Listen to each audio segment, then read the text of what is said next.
First, like Pavel Demes, I will start with the title. I was a little bit surprised by the title, but for the different reason. I liked very much because it's difficult not to notice the title, and you are interested in the content. At the same time, from substantial point of view, is there life outside Europe, the European Union? Of course, there is a life. There is many proof that there is a life. And not only, there are very serious debates about that for Greece, in the longer term, the only salvation, not the solution, but salvation, it is to get out of Eurozone and quite possible of European Union, that everything which is done helping Greece, this is, to say the truth, this is the helping Western banks and Western states, European states to adapt themselves to the new situation which will be created the moment the Greece will leave. And this is considered that quite possible it will be solution for some Greek problem. I don't think, to say the truth, I don't think that there is any danger of Hungary being kicked out. Living itself, that's I cannot exclude. But I don't believe that the danger is different. It's serious, but it's different. And it was mentioned in this morning that we will have multiplication of circles of identity in Europe. There will be hardcore Europe, and there are different ideas how to organize it. There were certain attempts to organize around AAA. We have Eurogroup. There can be different ideas, and the danger is that Hungary will find itself on the last circles of the European Union, formal European Union. But this is not only about not only about Hungary. It was quite interesting to note. I was very critical and publicly vocally critical that Donald Tusk, Polish Prime Minister, he supported Viktor Orbán in the conflict in the European Union, stating that the critiques are widely exaggerated and that he cannot notice anything which would be in contradiction with the democratic values and with the norms of European Union. It was during the debate when Orbán was criticized in Brussels. Why? Why he said it? This is quite obvious. I mean, their relations are very friendly, personal, but I don't think it was. They both love football, and they are football players both. Probably not the only reason. I think that the reason is profoundly political one. That it was interpreted in Poland and in some other countries, so-called new member states, that this is not about Hungary. That this spectacle in Brussels of the judgment, fortunately not the last judgment, the judgment of Orbán was practically the first step to isolate and to remove somehow from the center of European Union of new member states, and maybe not only not member states.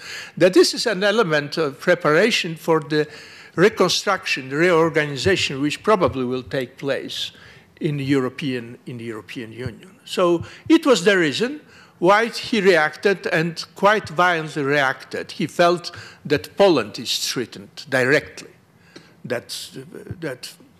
That Hungary, this is only the beginning. This is quite interesting because at the same time, he's himself, well, and as most of the politicians, an opportunist and partly fundamentally liberal, he was fighting against the people whose ideology was very close to what Orbán is trying to apply in Hungary, the Kaczynski's twin. He was fighting, and he won finally. So we had an experience to watch Hungarian scene from Warsaw. This is to see the second time something we had experienced. Just to give you examples. This is like populist parties everywhere. This is anti-liberal. It means against institutions which are symbolizing the liberal limitation of pure political process. This is most of all constitutional court and independent central bank. In Poland, they were attacking directly. they were never able to introduce such changes as here Orbán, because they never had majority, even not only constitutional majority, they never had majority. They governed it in cooperation with two small populist parties, quite abject, and Kaczynski despised them. The moment he wanted to get rid of them, he lost power because he didn't have a majority. So this is one side. The second, his party was fundamentally against elites, like usually populist parties are. This is against elites, and he was fighting using quite parliamentary language against intellectuals, professional different groups. He was fighting, trying to destroy independence of judicial systems.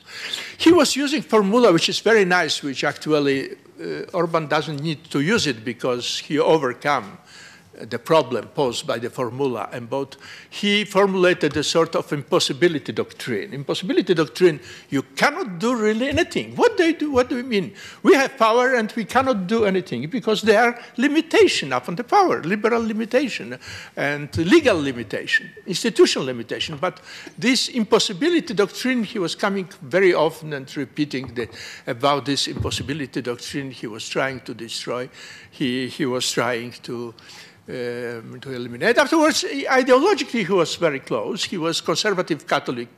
And in Poland, this is easier because in Poland, the majority of the society, of course, is very Catholic. This is not Hungarian case, and very traditional type, at least part of the population, this is very traditional type of Catholicism, which very strong bishop's role, and traditionally in Polish culture, it is changing now, quite shattering how quickly it's changing. How quickly it's changing now. So he was nationalist, I mean, not xenophobic. They were very cautious, not really xenophobic, but sort of in the romantic Polish traditional way, very nationalistic, very anti-Russian, very anti-German, which is part of traditional sort of nationalist Weltanschauung. So you see, there is a lot of similarities, and it was our fortune that they lost election, that he risked. It was not necessary for him to organize elections. I mean, he organized election 2 years earlier because he lost majority, but he could govern without majority, but of course without possibility to change many things. So fortunately we had this crisis, populist crisis, before real deep economic crisis. Although Poland never knew, this is the difference between our countries, Poland is in very good economic shape till today. There was no 1 year of the economic downturn. We didn't have a negative growth rate. So with coming to power liberals, Poland came back from far away. And in spite of it, Tusk supported with Lithuania. This is the only country of the region. Poland and Lithuania supported Orbán in defense of Orbán, but for geopolitical reason. What is very interesting, because it says something about implicit what is in the content of our conference. Nobody said a word against Kaczynski. I mean, there was in the press, there was a lot of critique, of course, but the European Union didn't intervene, didn't criticize openly, And I think that this is widely exaggeration to expect that European Union will do a lot about Hungary. I'm very sorry, but my conviction is that for many reasons, European cannot do too much and will not do too much. There was, of course, this debate, which was provoked by the direct fact of the introduction of the constitution and activities of certain political forces, liberal and the left most of all. But Europe is divided. First, there is no consensus against Orbán. The rightist party also in European parliament, even if they do not like what he's doing, or they do not like part of what he's doing, they are very cautious in criticizing him, because this is dangerous for them, because they are interpreting it in terms of deep ideological division of Europe, that this is secular forces of the left we are trying to use Hungarian case in attacking, more traditional Catholic or Protestant forces in Europe. So, and this is really a dividing line in Europe, where even the right, of course, is a very critical one. This is as concerns institution, that the problem that Orbán is destroying check and balance system, this is a real problem. We can divide the changes introduced by Orbán. I'm simplifying because I have no time and also because I do not know too much. That there are two baskets of the changes he introduced. One, this is institutional one concerning judicial system, concerning what I was mentioning also, mass media, constitutional court, getting rid of the 200 more than 200 of judges because of the age constraints and so on. And this is unacceptable. This is unacceptable from the point of view of any Democrats, because you have the mechanism of any control you are destroying. But there is the other basket. This is the problem of ideological. This is the problem of marriage. This is the problems of moral question, the problems of marriages, of same-sex marriages, and so on and so on. And those two different baskets, they were in a way mixed in the European debates. And paradoxically, it forced the right to defense the second basket, to defend Orbán. Because from the legal point of view, European Union has no right to intervene. This is the domain of national parliaments and of nation states. And this is the problem of definition of the fundamental goals and a relation between community of individual. And here, of course, there are fundamental differences between conservatives and liberals and leftists.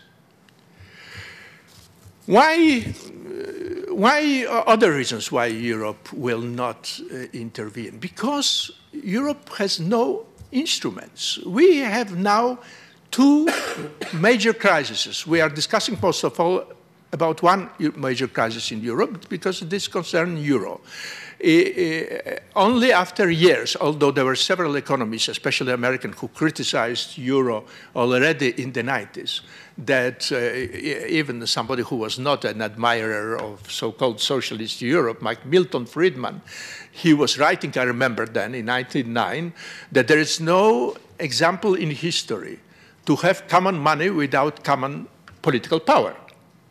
And here there was an attempt to build part of the project only, with the hope, it is so-called, I cannot enter into details, so-called Jean Monnet method, with conviction that it will destabilize politics and it will force the process of political integration, of creation of federal Europe, of whatever.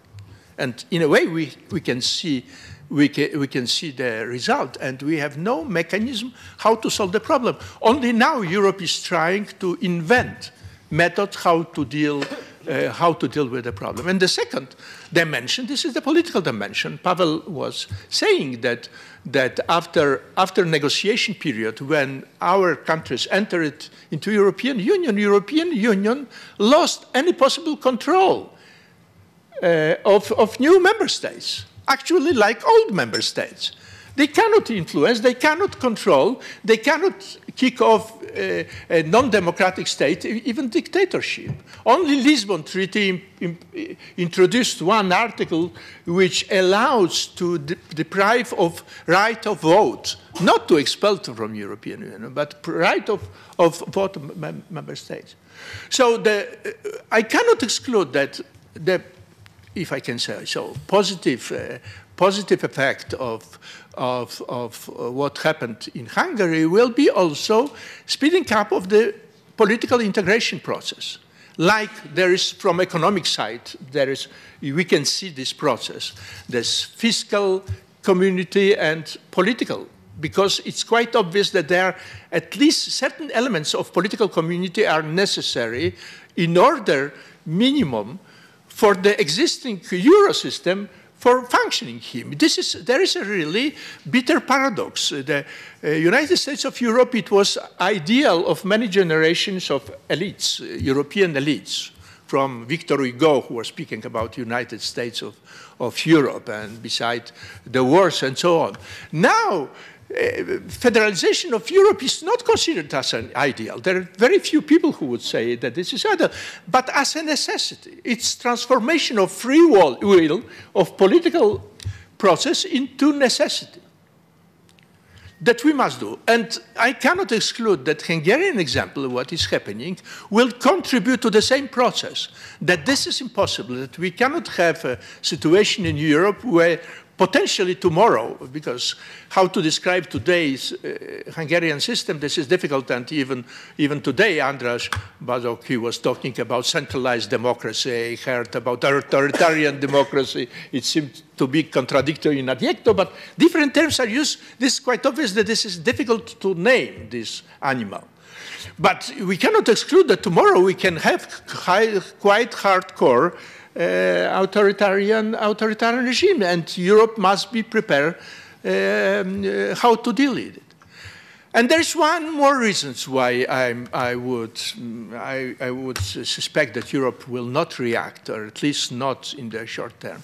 Because the problem of populism, of radical movements, of anti-democratic movements, we can see in Europe in many places. But even in government, in Holland, we have populist, radical, xenophobic party who is attacking openly. Now, after attacking Muslims, they are attacking immigrants from Eastern Europe. And they are in government, and in several countries of Western Europe. What was impossible during Haider times in Austria, Schüssel, when Chancellor accepted Haider as a junior partner, it was a scandal. And it was a stupid reaction of Europe because it was totally without positive effects. Actually, it was not European Union which reacted then. Boycott, imposing sort of individual states, 14 individual states. European Union didn't have any instruments to do that. And it was anyway stupid because, and after 8 months, European Union withdrew. The only case of successful intervention, Peter didn't mention, but however, European Union and NATO played a positive role in destroying political immature. There was quite open and quite brutal intervention. No way, you will not enter European Union and you will not enter NATO if you, meaning Slovaks, if you will not introduce real democratic measures. Well, I think that I'm talking too much, and I would love myself as well as others probably to listen. Philip, summing up, I wonder how he will do that. Thank you very much for your attention.